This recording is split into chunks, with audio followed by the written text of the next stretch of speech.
Hi, my name is John. And my name is Lloyd. And we're the hosts of The Pint, a pop culture podcast. Lloyd, if you had to tell any of the people out there that might be listening to The Pint for the first time about anything unsavory or disconcerting we might do on the show, what would you warn them about? Well, sometimes we drop spoilers, and sometimes we swear like motherfucking sailors. Fuck yeah, we do. You heard it from him. You've been warned. Listen in.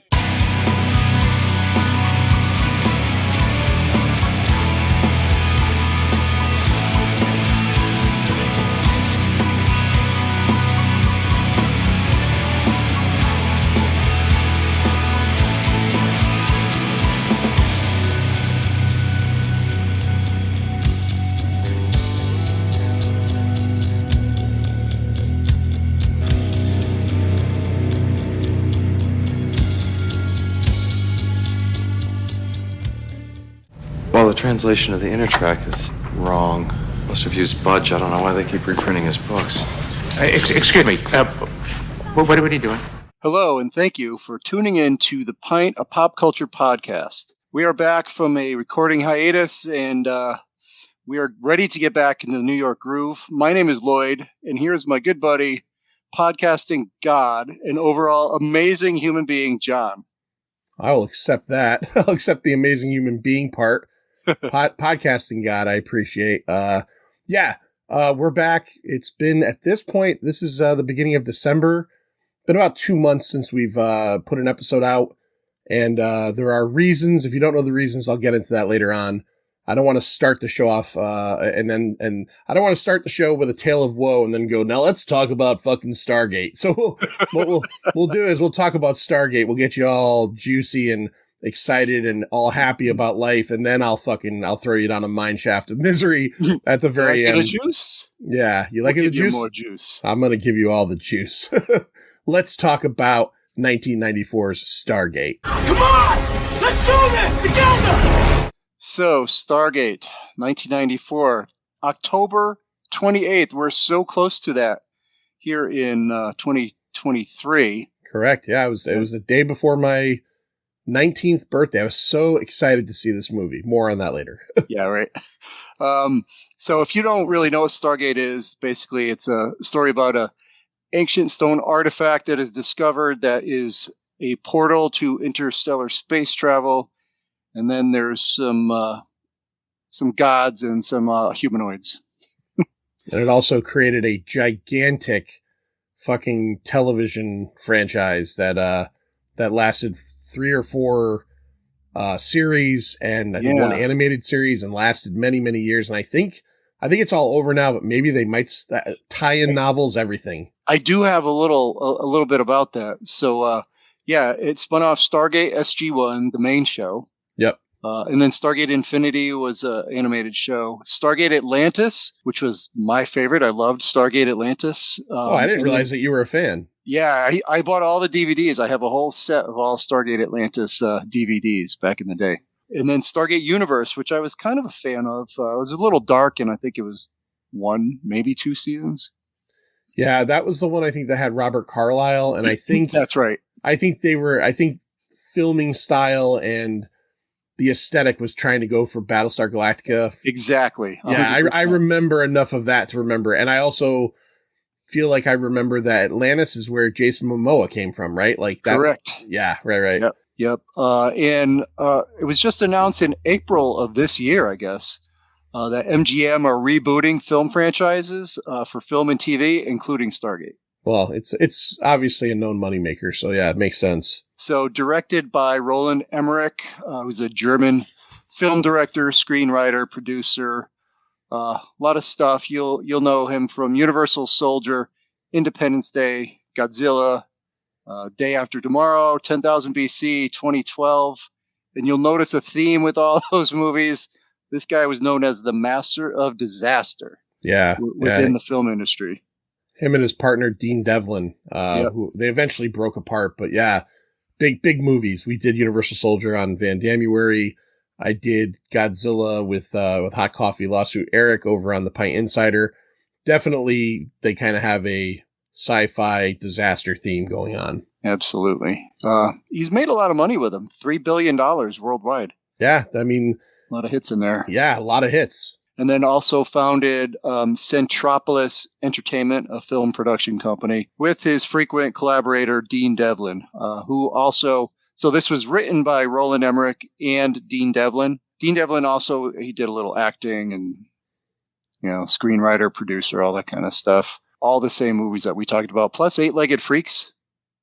Oh, yeah, I just rewatched that not too long ago. Yeah. It's a fun movie. And then just because cinematography by Carl Walter Lindenlaub was another frequent collaborator with Emmerich. This was shot from November 1992 to September 93. And I couldn't find a whole lot, but what I did see was Buttercup Dunes, a desert land outside of Yuma, Arizona.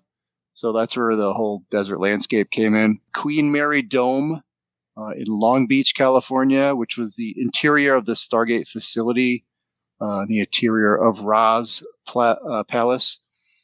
And then the Plaza Hotel Ballroom in LA for, I guess, some of the first scenes that were shot in the modern day. Oh, the beginning scenes. With, yeah. Yep. Also in 1996, a high school teacher named Omar Zudi filed a lawsuit against all the creators of Stargate, claiming they stole the plot from a story that he wrote in 1984 and I guess submitted to some production companies called Egyptscape. Can you imagine, like, if it's possible that they ripped him off, that this guy was ripped off from like a well, I know 3 billion was right. Just whatever Stargate made, which is a ton of fucking money, plus the TV shows, plus all this other thing. This guy very possibly just lost out on all of that. Yeah. It was settled out of court, so he did get something, 50 grand. Oh, yeah, 50 grand. That's the catering on 2 days of Stargate SG-1. That's right. Yeah, that's catering bill. And apparently he did write his own novel. He made a novel out of his story later. So another interesting fact I found was that Devlin and Emmerich always envisioned Stargate as the first part of a trilogy. But obviously that never happened. They had been in talks again to do that, but never happened. And what it was going to be, the second film was going to be him 12 years later. I guess I don't want to get too far into it to give away what we're going to talk about in this one. Right. But it had a different mythology about it. And then the third film was tying all the mythologies together. Never happened, but like I said earlier, they did announce this year that they are rebooting the film franchise. So who knows? I don't even know. I know that in the show, just from researching, because I've never seen any of the shows, but I know that MacGyver, Richard Dean Anderson, plays the Kurt Russell role, and some other guy plays the James Spader role. So I wonder if the TV shows acted as the second and third part of the trilogy or not. Not really, because I've seen a little bit of SG-1 from time to time, but I didn't watch it, religiously. But all the names were the same names, but spelled differently. Okay. And, characters were all kind of tweaked a little bit. So okay, kind of a soft reboot. All right. Yeah, exactly. And then the very last thing I just want to mention was the visual effects and the creation specifically of the wormhole that they do. And I thought that was pretty cool. So the wormhole, when they travel through and do all that stuff, like you've seen in 100 other films, that's all digital. The ripples, the watery look, the vertical watery thing there, that was digital and hard to do. But what I really liked was to get that funnel of water, like that when they first open the Stargate and the funnel comes out, kind of like a condom opening up or something. That was created by shooting an air cannon into a water tank. Okay, so they had this air cannon that went from 1 to 500 psi, pounds per square inch. And of course, nobody knows how much it's going to take to get the effect. So they put it up to 100. They're like, let's just start at 100. And they shot the air cannon into the tank, which evacuated all the water out of the tank and just drenched everybody, in the production. It must have been pretty fucking hilarious. All they had to use was like 5, probably. One. Yeah. One. Yeah. Yeah, they ended up using 1 PSI, and it gave that pretty damn good effect. It is a good effect. Yeah. You know, because you're a pervert, you use the condom reference. I would say it looked like a tornado almost, like extending, you know. So why don't you tell us about who's in this? Assemble your crew. All right. So if you go to Patreon/The Pint, you could join up with our Pint Insiders, pay as little as $2.50 a month and get all kinds of extra stuff. And one of the things you get to do is you get to produce the show, and your opinions matter, and you can tell us what movies to do. So maybe when I first put this out a couple months ago, I just gave out a random poll and said, pick a movie star.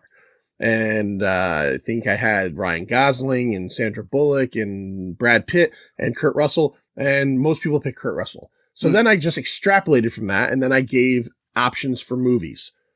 Stargate, Big Trouble in Little China, I think Unlawful Entry. I don't remember all of them. Stargate won. So we went with Stargate. That's why we did that. So it's all based on Kurt Russell.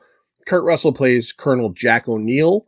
He is a kind of the military leader of the Stargate operation. He's not the head guy in charge, but he's the head guy in terms of the reconnaissance mission. You obviously know him from The Hateful Eight, Overboard, John Carpenter's The Thing. James Spader, who you know from The Office, is Robert California, the voice of Ultron in Avengers Age of Ultron, and a film we did here a couple years ago called Tough Turf. Well, who does he play? No, his first name ain't Baby. It's Daniel. Miss Jackson, if you're nasty. And I did say Miss Jackson. It's actually Dr. Jackson, Dr. Daniel Jackson. He is an Egyptologist and a linguist who gets brought into the Stargate mission. Is he a cunning linguist? He's a cunning linguist. Okay. Jay Davidson plays Ra. You know Jay Davidson from The Crying Game, and that's really it. Remember, he had a dick. He looked like a girl, but he had a dick. Nominated for Best Supporting Actor for The Crying Game. Jay Davidson never acted after Stargate. He didn't even want to do Stargate. After he did The Crying Game, he kind of wanted to retire from acting. They asked him to be in this movie, and he said, here's how I'll get them to say, like, no way. Right. I'll ask for $1 million. And they gave him $1 million. And he's like, fuck all, I've got to do this movie. If you see the movie, and you'll know when we talk about it, there's an effect on his voice, which is very deep, and it's very reverberated and unnatural sounding because he's playing an alien, essentially. That was done to save his performance, because it apparently, when they were getting the dailies back, was so fucking terrible. And to his credit, he knew it. Yeah. He didn't know that they changed the voice, because when he went to the premiere, he was like crying, talking to, I think Roland Emmerich, and saying, I'm so sorry I fucking ruined your movie. And Emmerich's like, just watch the movie and you're going to be pleasantly surprised. But still didn't help with him acting further past this. That was basically it. I guess does modeling and stuff, or did at one point. Leon Rippey is Major General West. He was on Deadwood. He was the bartender on Deadwood. He was in Universal Soldier. He was also a military guy in that. And the aforementioned, whatever the word is for that, Eight-Legged Freaks, he was in that as well. John Deal plays Lieutenant Colonel Kowalski, one of the military guys. He was in Jurassic Park 3. He was in Mo Money with Damon Wayans, and he was in Stripes. He was Cruiser in Stripes. Oh, that's right, Cruiser, the one that Bill Murray says, Cruiser, when you and your friend had that cow and you tried to make it with the cow, I want to party with you. Yeah, he had that funny look, that guy. Yeah, he's kind of got a doofy face. Let's see. Here's a good one. You only see his face once, and it's pre-stardom. He was billed in this film as just Jaimon, but you know him more as Jamin Hunsu. He played Horus, one of the guards of Ra, Guardians of the Galaxy, Blood Diamond, Shazam, Horus. Gladiator. Yeah. You only see him once when his mask comes off, and you're immediately aware it's. Was he Jaimon. In Deep Rising? We did that. Yes, he's the first one to get killed, because we talked about how at the time you're expecting him to be in the whole movie because he's Jaimon Hunsu, but back then he was just fucking Jaimon. He wasn't Jaimon Hunsu yet. Yeah. And then a couple more here. Eric Avari plays Kasuf. He was in the 13th Warrior. He played Elektra's father in Daredevil. Paul Blart Mall Cop. The guy's in a bunch of stuff. And his character is like the elder of a group of people that live on this other planet. We'll get to that. And then finally, just because you got to mention him, French Stewart plays Lieutenant Ferretti. I figured you'd bring him in there. Yeah, you know him. He's squinty as fuck. He played Harry on Third Rock from the Sun for a long time. He was also on the new WKRP in Cincinnati before that. And I just have to point this out because our good friend Laura is such a fan of the beverage. But at one point, he was the spokesperson for Clamato. Oh, my God. Yeah, there was a spokesperson for Clamato. Clamato had fucking commercials. But Laura that loves is true. that shit. You know, and that is his real name. And it is a family name. And he is the fourth French of his family. Oh, really? I didn't know that.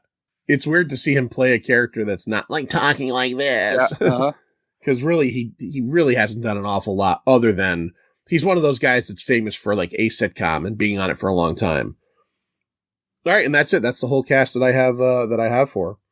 So let's get into Stargate. So Lloyd, we start off in a scene from Raiders of the Lost Ark. A bunch of we're in Raiders of the Lost Ark. We're in the scene where they're digging, looking for the staff. 1928 Egypt and Giza, and we have this older gentleman and his daughter, who we're going to meet in a little bit as an older woman. They're at a dig site, and as all movies happen with a dig site, Raiders of the Lost Ark, The Exorcist, someone finds something amazing. Amazing. What do they find, Master, here? Well, they find these top stones on the ground still. You know, they're still uncovering it and brushing it off with their little toothbrushes and whatnot. And then after that, I guess what they found underneath the top stone was a Stargate. As we kind of see, the camera sort of goes up a little bit, and we see this Stargate, and it's pretty amazing looking. And you're like, "Ooh, what is that? What is that?" So we jump forward to 1994. We meet our main characters. The Kurt Russell character, Jack O'Neill. It's a long-haired Kurt Russell. He's bummed out. Long Dutch boy hair. Such a weird haircut. and it was actually his real hair. It wasn't a wig. They filmed that scene first and then gave him the flat top military cut. Yeah. But yeah, he's sitting in a bedroom. It's very clear that like he's lost a kid. And we find out that his son accidentally shot himself with a gun. And he's a career military guy. Clearly him and his wife aren't like, it's fucked everything up. These two military guys come and tell him, "Hey, look, you're active again. Stop fucking crying into your fucking, put the baseball glove down. Stop crying tears. Let's go to work." So we meet him there, and then, giving a lecture, essentially on linguistics and Egyptology, we meet Dr. Daniel Jackson. Nobody takes him seriously because he kind of has like the theory. What's his theory about all that stuff, Lloyd? I think his theory was that the pyramids weren't created in the time frame that everybody believes they were. Yeah, I think he also they don't really come out right and say it, but I think he's kind of alluding to what we learn in the movie where it's like there might be aliens that had something to do with this. Him and Tom DeLonge from Blink-182 can talk about this shit all day long. And everybody leaves his little they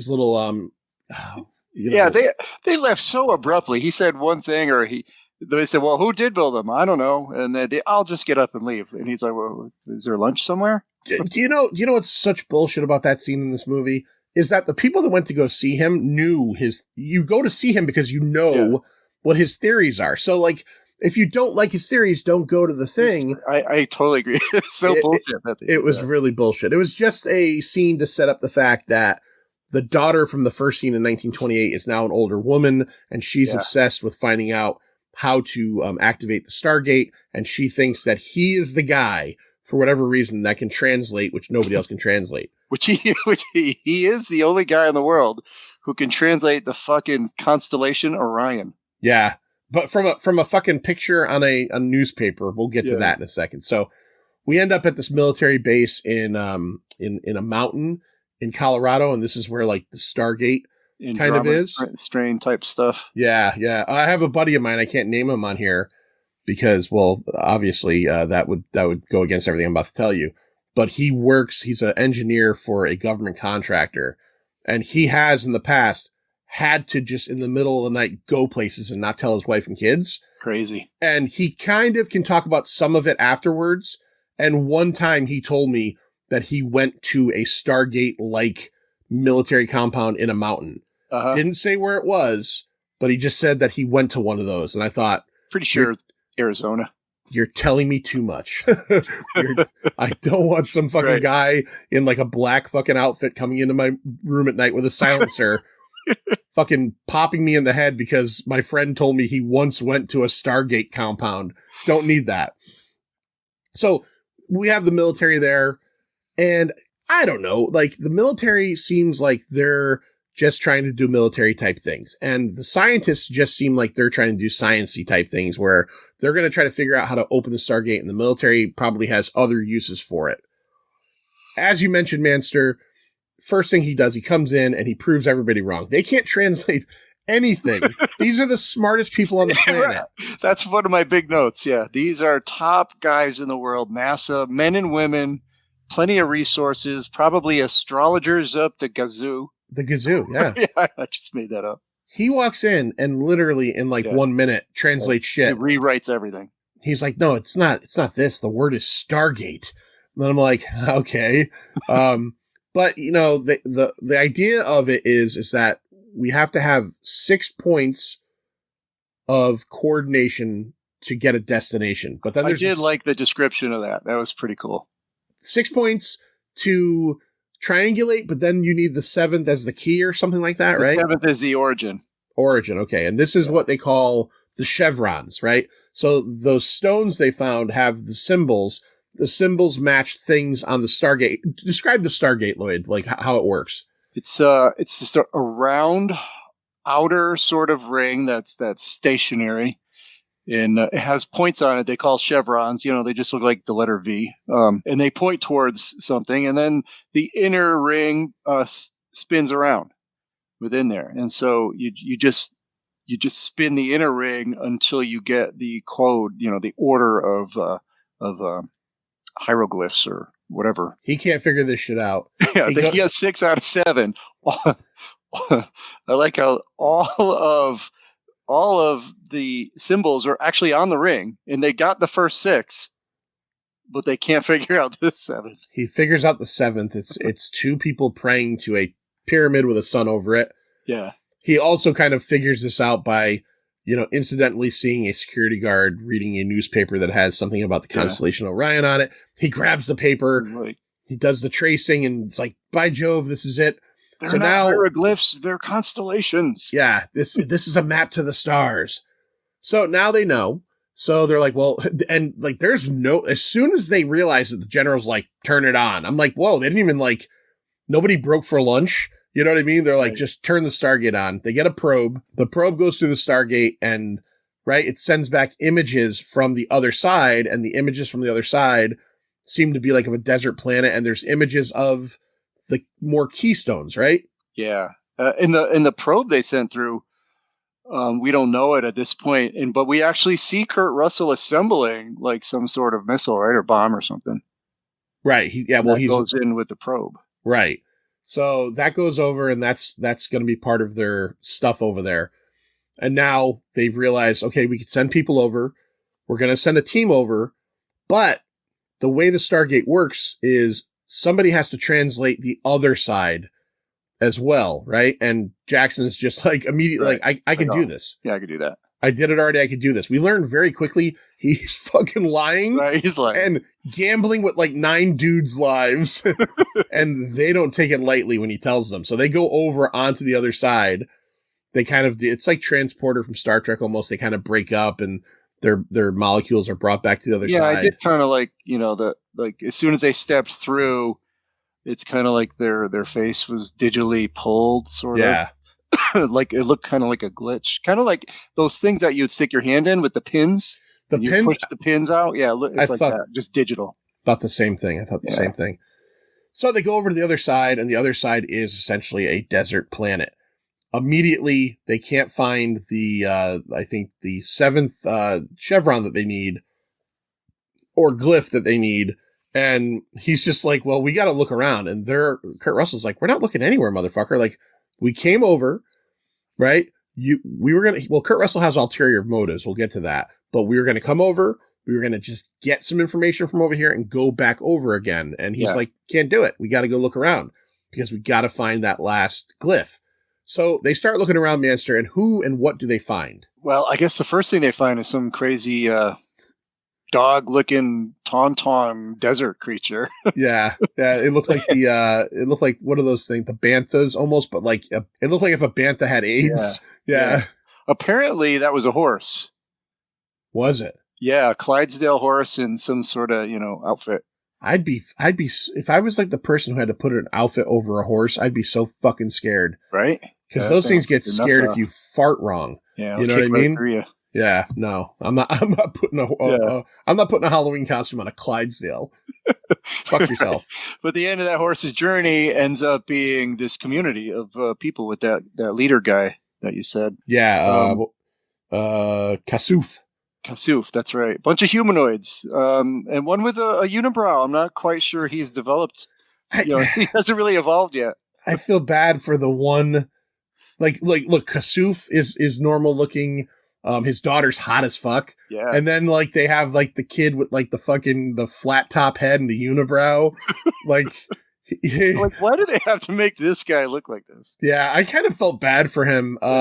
So they meet up with these guys and it's, typical fish out of water. They learn, Jackson kind of explains that they're speaking a kind of basic level of Egyptian language. So he can communicate with them well enough. He offers them a Fifth Avenue bar. The Kasuf tries the bar and it's fucking delicious. And he brings them to a feast at night and they serve, it looked like mini Stegosaurus, right. Which Daniel Jackson tries and says tastes like chicken. So they're kind of trying to get very Indiana Jonesy again. It's super Indiana Jonesy. Yeah. Did you notice the score in this was very like epic and Star Warsy and like it was really going for a level that it may or may not have attained. We'll tell you later on. So we eventually find out that these people are mining an ore that apparently is what is used to make the Stargate. And we also find out that they believe in a god called Ra. Now, Manster, what is the whole it's confusing. What's the whole backstory of what Ra really is? So Ra is just put out there. Ra's the Jay Davidson character. Ra is Jay Davidson. And it's so funny how detailed that Jackson gets with explaining this whole story, because all he did was see some pictures on a wall. Yeah. And he's got the story down to like people's last names. It's crazy. So basically Ra is just a dying alien character and they never even say anything like he's developed the technology. Yeah, they're mining ore for this mineral for the Stargate, but nowhere in there does it say that he developed the Stargates or anything like that. So he traveled to Earth or the universe because he's trying to find some way to live. So he came across, this is where I'm a little confused. I don't know if he came across this particular planet first or Earth first. Came to Earth first, I think. Okay. Or no. I think this planet first. Yeah.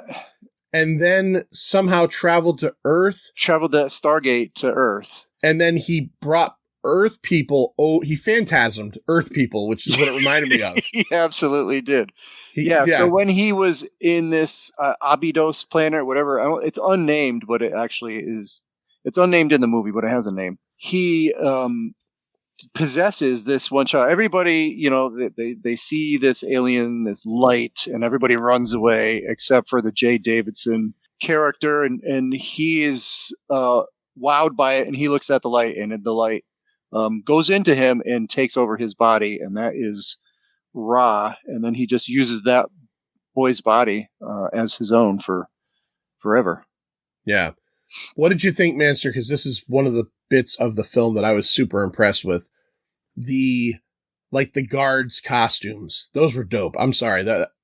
Totally dope. Yeah. 100% agree. I mean, when you picture Ra, I mean, that's the face of Ra, right? That long pointy nose. Yeah. And he had those cool I don't know, you might want to call them neck feathers or whatever that stuff is called on the side of the head and the neck and the shoulder. Very cool looking, very metallic looking. It was all 3D effects. None of that was actual real tangible stuff. It looked great. It looked great. Really well. The little talons, like the fingers were really good too. Yeah, the guy who designed that stuff for Emmerich and Devlin was Patrick Tatopoulos, who designed Godzilla for them for Godzilla. Uh-huh. I don't know if they used him I don't know if he might have been the guy on ID4 too. But the guards' costumes looked really great, and the whole Raw costume looked really great. Was very impressive, especially in a movie where the AIDS bantha wasn't super impressive to me. Yeah. Basically, at one point, while everybody's visiting the village, some of the military guys are left back at camp to guard their stuff, and a fucking pyramid comes out of the sky and lands over them. The pyramids in Ra's, I guess, army are ships. So they land over them, and then I thought this was a really good scene. The scene where the guards are taking out the military guys, but you never see them. With the staff. With the staff. And you just hear that weird, their mechanical vocalizations. Yeah.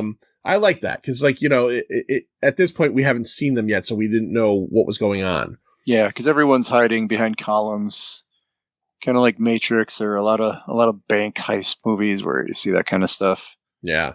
So, Manster, where do we go from here now? The military guys have been captured on one end. We still have Kurt Russell and James it keeps Spader. Jumping back and forth at this point, doesn't it? Yeah. James. It's important to point out too that James Spader is given Kasuf's daughter as a fucking just, hey, you want to fuck my daughter? And he's like, no, but he starts to have feelings for her. Yeah, he does. So we kind of see where you can kind of see where this movie's going to end up at the end anyway. What did Kurt Russell bring with him, and what was his alternative mission, Lloyd? Right. So there's this bomb basically. His mission is to destroy it. Yeah, to destroy the Stargate on that side so that they can't come to Earth. Yep. Because they find out through the story they're telling that Ra wants to come to Earth, I think, at one point. Right, because Ra was pulling people over but keeping them oppressed. He didn't want them to revolt because the people on Earth, were smart enough to say, hey, we're not going to deal with this. But he didn't want these people and this planet to learn to read or write. Right. Yeah, because on Earth, they did revolt, and that's where Earthlings buried the Stargate. Unfortunately, they buried the Stargate and the fucking keys to it right next to each other. Dumb fucks. Not very deep. Yeah. 2 feet down and all on top. It's essentially saying, here, I'm going to bury this lockbox, but I'm only going to bury it a foot underground. I'm going to put the keys with a note right on top of it. If you find this, here's the keys. Jesus Christ. At the end of Braveheart, when they say that the English army killed William Wallace, they're they quartered him and buried him in 4 different corners of Great Britain. That's how you fucking hide. That's how you do it. Yeah. No, these guys, they bury the Stargate and they're just throw the keys right on fucking top. And then, did you read also one of the deleted scenes was actually when they lifted up the Stargate, there were Anubis type creatures underneath it because they had tried to Stargate. What do they call it in this movie? Portal? I don't know. They tried to go through the portal after it had been buried. So obviously that they weren't successful there. So they were just dropping into the Earth. Yeah, and they were buried under the Stargate, and supposedly in deleted scenes that you can see in maybe a director's cut, when they lift the Stargate up, you can see those characters underneath. So it gives you a heads up as to what might be coming. So I watched this movie on Tubi last night, but I owned this movie, and I knew why I owned it. I saw our good friend and insider John Peck a couple days ago, and we were talking about this movie. When I got my first DVD player in 1999. There was a mail-in thing for 6 free movies, and Stargate was one of them, and I kept it. I don't know if I've ever watched it. So I pulled the DVD out to watch it last night, open it up, First thing I noticed is on the back where the barcode would be, it says promotion only, not for sale, because it was part of that deal. I open it up and there's one of those little offer cards in there. It's a $3 rebate and it expired in January of 2000. So that's number 2 is how old this is. And number 3 is when I pulled the DVD out and I put it in my Blu-ray player. I looked at the DVD and it's one of those old ones and I saw it said widescreen side B. So I put it down on that. Thing shuts. I start the thing up and it starts halfway through the movie. So I'm like, oh, fuck, I have never looked at this DVD in 23, 4, 5 years. It's no good. I go to the chapters and it's starting at like chapter 12. It's a fucking 2-sided DVD. That's how old this motherfucker is. Oh my God. I immediately said, I'm going to find this on streaming because I'm not going to get up halfway through this fucking movie when I'm relaxed and my dogs are fucking quiet to flip this fucking thing over like it's a record. It's an 8-track tape. So, but yes, man. and you know, I knew there was double-sided DVDs back in the day for like movies like Scarface that are like 3 hours long, but like a 2-hour long only movie. 2 hours. Yeah. 2 hours. It's a 2-sided DVD. I'm going to take pictures of it and put it up with this episode.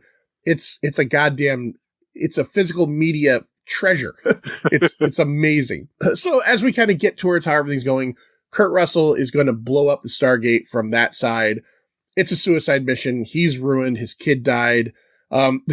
It's not funny because his kid died in a handgun accident and you feel for him. There's like a recurring theme in the movie where he's kind of becoming close to a couple of the kids in the village and like 19 separate times they grab his gun and he's like, it's goddamn dangerous. He just keeps yelling about how dangerous it is. At him so much. There's one scene. He's sitting in the tent and he's smoking a cigarette and I think it's the fucking kid with the forehead comes in.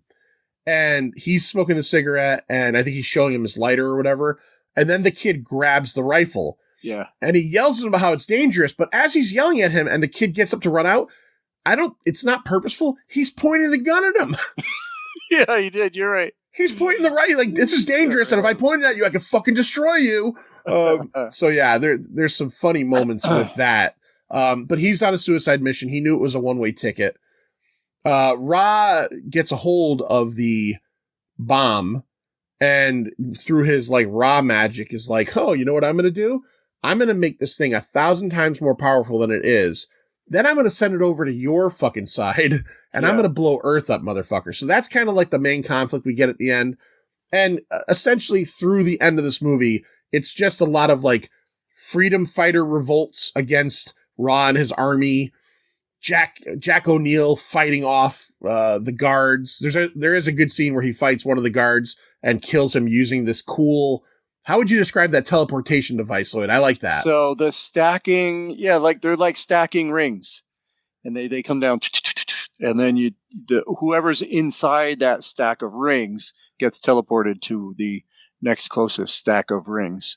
Yeah. And this guy gets trapped under the bottom of it, like across his neck or something. Kind of cuts him in half. Yeah. Dr. Daniel Jackson in one of the Malays gets killed, but Ra raises him. I'm right. He raises him. Yeah. Right? He So died. yeah, that's right. He killed whichever one. And he's got his own Lazarus pit, so he puts him in there, get him back to life.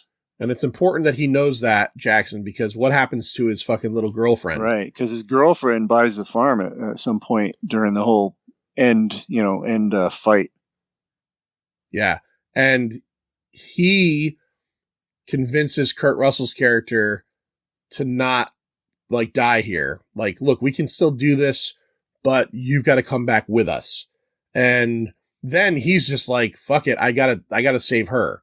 So I did actually like that scene where he picks her up and he gets it's just a well shot scene where he gets in the rings and the rings drop and O'Neill is like, don't. And James Spader just says, wait for me. Like, I like that. Yeah, that was good. He gets her back up to the Lazarus pit, as you said, brings her back to life. And eventually, Manster, how do our heroes dispatch of Ra? So Ra's funny to me. I mean, he seems pretty powerful, and yet he also seems like the wizard behind the curtain in The Wizard of Oz. Yeah, he also seems just like runs away if things are getting bad, and Yeah, he also seems very much like we talked about earlier about how the performance was like saved by like by the voice. Yeah. by the voice. I think the performance was saved by more because it seems like for this main bad guy character, he doesn't show up for almost an hour of the movie. Yep. And then when he does show up, he's not in a lot of it. It feels like they cut around a lot of that performance, I think. That's right. And he's not super intimidating. No. I think his guards are more intimidating than he is. And the guards are in it more than he is. Yeah. So anyway, he's like, oh, I better get the fuck out of here. And he gets in his spaceship and starts flying away. And then they're just like, yeah, we got you, sucker. And they put their bomb inside that teleportation device. And they just shoot it right up to him where he's trying to, escape. Stick it right up his ship's ass and nukes him right out of the sky. And all of the oppressed, minor folk, they're all cheering. And it's a very Jub moment from Star Wars. Yep. Everybody's hugging and everybody's high-fiving. And a lot of the military guys, I think there was 5 of them, 3 of them get killed. We have Cruiser and French Stewart left over. Now, I'll be honest, I have not seen this movie in fucking a long time. I was convinced right up to the end that Kurt Russell dies over on the planet, but he does not. He is, I think it's a better ending where he probably is able to, after not sacrificing himself, maybe he's able to go home and have some clarity and clearness. Faces demons. Yep. Faces demons. So they go back, but what about Jackson? Well, Jackson now has a little lovey-dovey chickie poo there. Shara, is that her name? Shari, yeah. Yeah. There's an apostrophe in there somewhere. Definitely. Yeah. And decides that, he wasn't getting no puss back home, so he's going to stay here and get it. He couldn't keep 40 people in a room when he was talking. Yeah. Right? This is definitely the nerdiest James Spader that I think I've ever seen in a movie. He's fairly nerdy in this. Yeah, he's fairly nerdy. Also, let's not forget that the old lady, the person who was in charge of like the Stargate expedition, right? She told him in the beginning, she's like, you got evicted from your home. You only have this much. Why would he go back? Just stay there. All you got is 2 bags, and that's all your belongings. Just stay on Stargate planet and fuck her all day long, and everything's going to be okay. That's right. It's going to be all right. You'll be the king over there. Yeah. Jeez. Just stick around. All right. So that is 1994's Stargate featuring Kurt Russell and James Spader. Let's get into the box office. This country, you got to make the money first. All right. So for the week ending October 28th to October 30th, 1994, aka my birthday weekend, and this movie had a $55 million budget. So keep that in mind. 5 through 1. Number 5 opened that week at $2.6 million. The Road to Wellville. I've heard the name of this movie before. Do not know that. It sounds essentially like an adult film, not like a porno film, but like something starring like a Bridges of Madison County adult film. Yes, Sir Anthony Hopkins and Clint Eastwood. Howard's End. Yeah, it's. Funnily enough, there is a porno called Howard's End too. They did not have to change the name of that at all. Number 4, I had to look this up because I had no clue what it was. It was out for 2 weeks. It made $3.6 million. Love Affair. That is a remake of the 1939 Love Affair, and this version stars real life couple, and they might have met in this movie. I don't know. Annette Bening and Warren Beatty. Oh, okay. Another movie that I would not have seen in 1994 or today at 48 years old. Just not my speed. Number 3, out for 4 weeks, $3.9 million. Sylvester Stallone, James Woods, and fucking Sharon Stone. The Specialist. Specialist. Number 2, out for 3 weeks, $5.7 million. A film that we covered on our other podcast, I think I know what this is. our little mini series we did over for the Forgotten Entertainment guys a couple years ago. If you haven't heard of it, go to your podcatcher and check out On the QT, where Lloyd and I and a bunch of guests, Scary Larry, Laura, Andrew Morgan, all of our good friends, talked about the films of Quentin Tarantino. The film is Pulp Fiction. Mm-hmm. Pulp Fiction. And at number 1, opening at $16.7 million, on its way to a domestic gross of $71.6 million, an international gross of $125 million, and an overall gross of 196 million, the highest grossing opening weekend in October at that point. It was Stargate. That's pretty amazing. Pretty amazing. And you could see why they wanted to keep making more and more of this content. All right, man. Never made another movie. No. Nowadays, this day and age, forget it. There's definitely going to be sequels. It is super weird to make this much money and not have a sequel. All right. Let's do it, Manster. Let's rate this fucking thing. Let's do it. That's what I'm talking about. All right. You know the scale. Things have not changed that much in 2 months. Same scale. 0 to 5, 0 being the worst thing ever, 5 being the best thing ever, quarter and half scale optional. Manster, I'll defer to you first. What do you give 1994's Stargate and why? Well, I will tell you, like you, I don't think I've seen it in a long time. I may have caught parts of it, on TBS or something, maybe like 10 years ago. But I always have a memory of liking this movie. Watching it over again, it's, full of spectacle and special effects and all that stuff. But then I didn't remember how a lot of it to me doesn't make a lot of sense. There's a lot of, how I am with, I try to make sure to make things are logical and stuff in movies. There's a lot of non-logical stuff in this.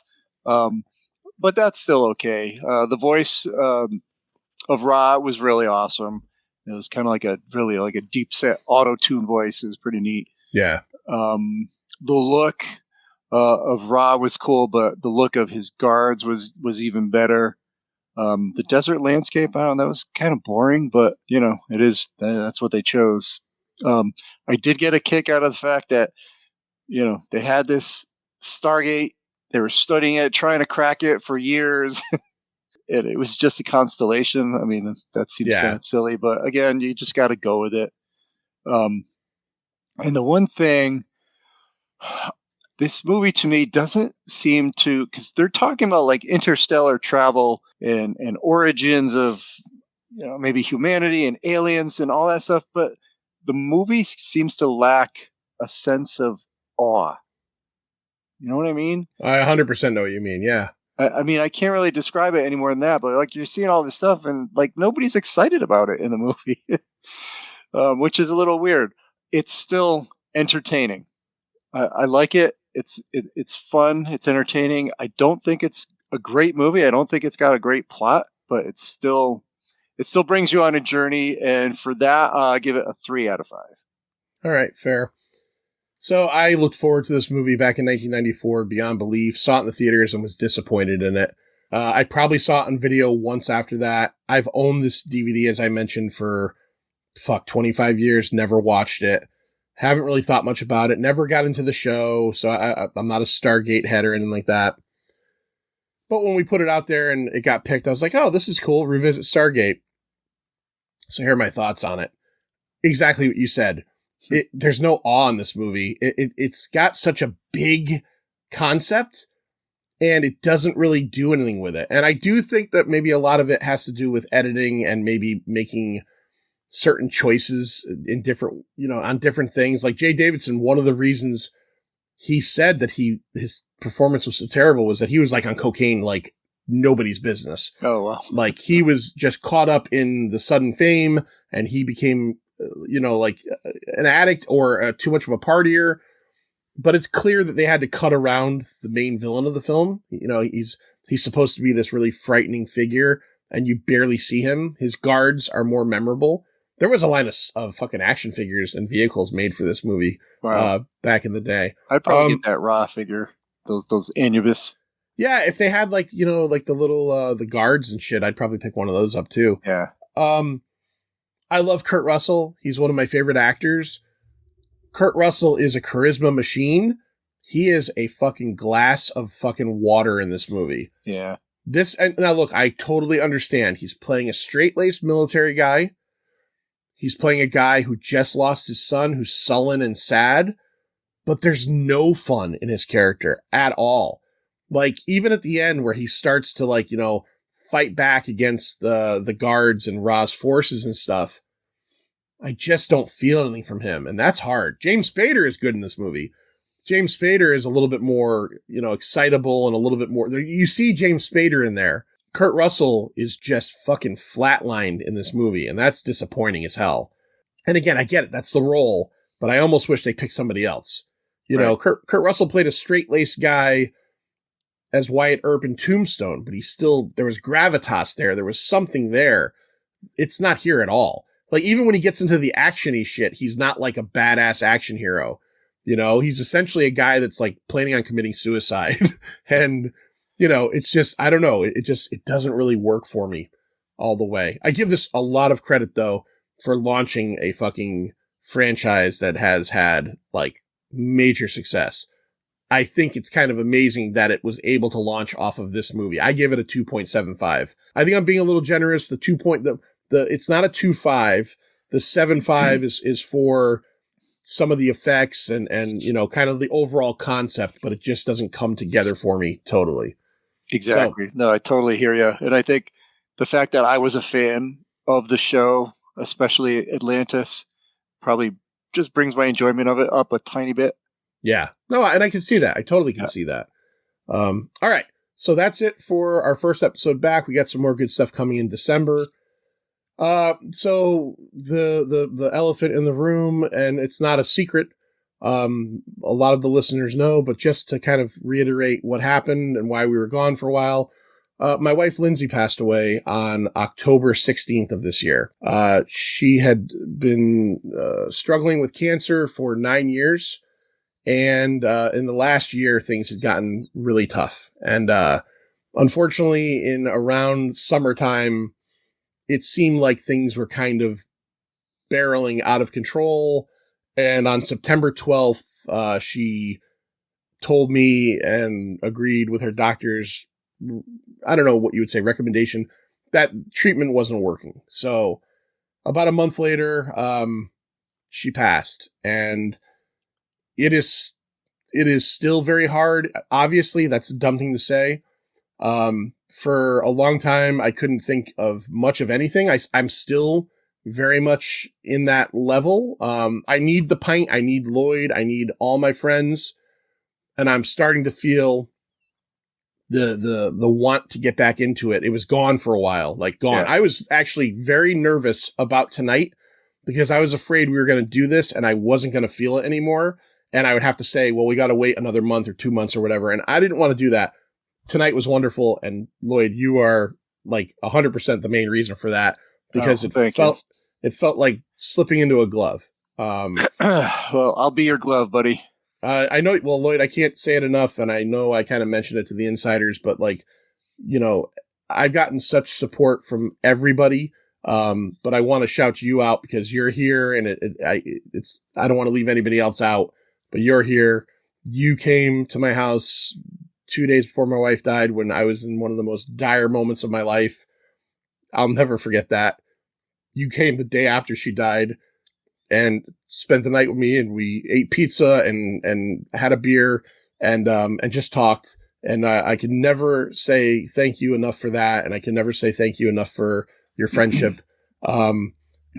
Lindsay will never be erased from the Pint. If I have a story that is related to Lindsay, I'm going to tell that story. Yeah. I want to thank everybody that was able to get out to her service. I want to thank everybody that sent me messages. It was incredible. She's the love of my life. She was a wonderful person. And, you know, I will love her forever. Fuck cancer is something I'm going to say right now. And just thank you, everybody. And the Pint is back and we're going to keep going. And if I have a bad week or a bad couple weeks, we might have one of those little, you know, week or two off or whatever, or, you know, Stu or someone can jump with the Stu or somebody could jump in with the Manster, whatever. But we're back. It's December. We're moving forward. And, that's all I got to say. Manster, tell everybody where they can find us. Yeah. Well, before I do that, I just want to thank the outpouring and love from all of our listeners and fans and friends. You know, I took a lot of that and I conveyed a lot of it to John. So just so you all know, everybody who reached out to me, I know a lot of you reached out to John, but all your messages were conveyed. I appreciate it. I appreciate all the love. I'm going to miss I already miss Lindsay so much. She was beautiful, classy, smart, funny. I loved going over your house, spending time, and getting to hang out. So. She loved you. She really loved you a lot, man. It's been real different around here. I'm picking up the pieces, and I got 2 dogs to take care of. But it is definitely a challenge. And I'm still in the point where, as we record this, it's December. As you hear this, we're recording this at the beginning of November. So it's like within 2 weeks of it happening. So it's still, and it's never not going to be. I was with her for 26 years. It's never not going to be, a challenge or on my mind, but with good people out there and wonderful tidings of feelings, it'll make it easier. And I appreciate all of that. Yeah. And we're going to plan some kind of day out whenever we can all align schedules, which is very hard, but we would love it if anybody listening right now could make any kind of attempt to come out and be with us and hang, because that's what we need. Yeah, absolutely. Absolutely. You can find us anywhere. Google us, Facebook and YouTube, The Pint, a pop culture podcast, Instagram and Threads at The Pint Podcast, and love it if you became a Patreon insider, Pint Insider, at www.patreon.com/thepint. Thank you all. Look forward to entertaining you more, or hopefully entertaining you more. Look forward to interacting with you more. And The Pint is back. See ya. It's over, Johnny. It's over! Nothing is over! Nothing! You just don't turn it off!